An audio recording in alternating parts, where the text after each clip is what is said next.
চিনতেও পারবে না।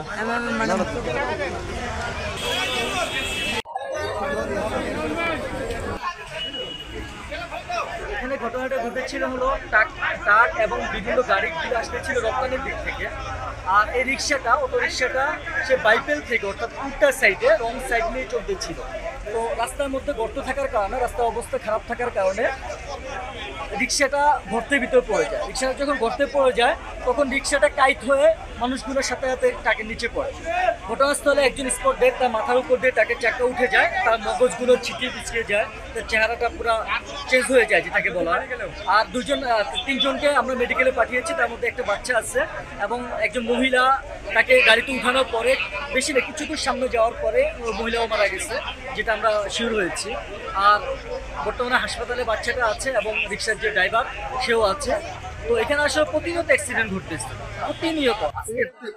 সময় প্রতিটা মানুষের জীবনে ঝুঁকি চলে, কি অবস্থা, কি রাস্তায় বড় বড় সব মৃত্যুকূপ, এই মৃত্যুকূপের কারণে আজকে ঝুঁকি গেছে, মানুষ মারা গেছে। আমি বলতে চাই এই মৃত্যুকূপ থেকে মানুষ বাঁচুক, মানুষকে বাঁচতে দিন, এই রাস্তাটাকে আগে ঠিক করুন, এই সড়ক ব্যবস্থা ঠিক করুন, তারপরে গাড়ি চলাচল করুন। রাস্তাঘাট যতক্ষণ পর্যন্ত ভালো না হবে ততক্ষণে শত শত মানুষ এখান থেকে মারা যায়। বান্ডেল থাকলে প্রতি সেনমানিতে টাকা বাঁচবে। বিকাশ সেনমানি বান্ডেল কিনে জিতুন প্রতি লেনদেনে।